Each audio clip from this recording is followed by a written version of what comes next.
बेळगावात 6व्या दिवशीच्या श्री दुर्गामाता दौडीला पावसाच्या सरींनीही साथ दिली।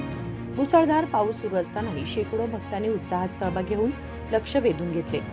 शनिवारी नवरात्रीच्या कात्यायनी देवीच्या आराधनेसोबत 6व्या दिवशीची श्री दुर्गामाता दौड बेळगावातील सदाशिवनगर येथील श्री हरिद्रा गणेश मंदिरातून सुरुवात झाली। प्रेरणा मंत्रानंतर ध्वजारोहण करून दौडीस प्रारंभ झाला। त्यानंतर सदाशिवनगर, मुख्य रस्ता, गणेश चौक, बेलदार छावणी, श्री मरगाई मंदिर, नेहरू नगर, कोल्हापूर सर्कल, जवान क्वार्टर्स, सुभाषनगर, मराठा मंडळ रस्ता या मार्गाने दौड निघाली। पावसाची पर्वा न करता शेकडो आबालवृद्धांनी यात सहभाग घेतला। काल रात्रीपासून मुसळधार पाऊस कोसळत असला तरीही लहान मुलांपासून वृद्धांपर्यंत कुणाचाही उत्साह कमी झालेला नव्हता। पावसात निथळत असतानाही सर्वजण दौडीमध्ये सहभागी झाले असे ज्येष्ठांनी सांगितले। पावसातही युवकांचा उत्साह ओसरणारा नव्हता। 400हून अधिक भक्त यात सहभागी झाले होते। युवकांसोबत वयोवृद्धांचाही जोशात सहभाग दिसून आला हे विशेष। विविध मार्गांवरून फिरणाऱ्या दौडीचे स्वागत पावसातच आरती करून व भक्तांवर पुष्पवृष्टी करत करण्यात आले। त्यानंतर दौड अशोकनगर मार्गे शिवबसवनगरातून श्री ज्योतिबा मंदिरात पोहोचली आणि 6व्या दिवशीची सांगता झाली। उद्या म्हणजेच 28 सप्टेंबर रोजी रविवारी शहापूर श्री अंबामाता मंदिरातून सुरुवात होऊन जगज्योती बसवेश्वर चौक, गोवावेस येथे दौडीची सांगता होणार आहे। आजच्या या दौडबद्दल बोलायचं झाल्यास आजची ही दौड विशेष ठरते।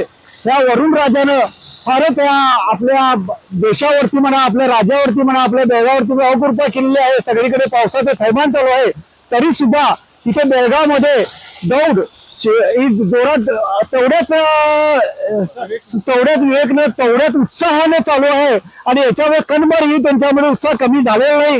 लहान मुलांपासून ते 70-75 वर्षाच्या बुजुर्गापर्यंत ही दौडमध्ये सहभाग झाला। तुम्ही बघू शकता इकडे दौड गेलेली आहे। माझ्या विचाराने 400 ते 1000 लोकांपर्यंत ही मुलं आणि मंडळी आहेत आणि असंच पुढे चालू राहावे अशा मी विनंती करतो आणि असं सर्वांनी सहभाग घ्यावा। महिला सुद्धा सहभागी झाले, बायका मुली सुद्धा सहभागी झालेत आणि असं सगळ्यांनी सहभाग घेऊन या दौडला प्रोत्साहन द्यावं व सहभाग घ्यावा अशी विनंती करतो।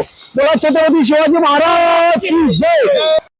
आता ही दौड आमच्या सदाशिवनगरहून नेहरू नगर, नंतर इकडे वडरवाडीहून रामनगरहून अशोकनगरहून शिवबसवनगर, नंतर शिव ज्योतिबा मंदिरकडे जाणार आहे। तिथं समाप्ती होणार, तिथं आरती होणार आहे। जे तरुणामध्ये एक जोश प्रचार केला आहे, त्या तरुणांचं बघून आम्ही 70 वर्षाचे पण आम्ही बुजुर्ग त्याच्यामध्ये सामील झालो आहे त्या तरुणांचं बघून। त्यामुळे हा एक चांगला उपक्रम आहे। पावसाने जरा अवकृपा केली तरी कुणाचे असं न डळमळता सगळ्यांनी आपल्या उत्साहानं याच्यामध्ये भाग घेतला आहे। ही अशीच श्रीराम सेनेची सेवा अशीच चालू दे, अशीच मी हे सगळ्यांच्याकडे हे करतो। जय शिवाजी, जय भवानी। विनोद कोलकार, KMM मराठी, बेळगाव।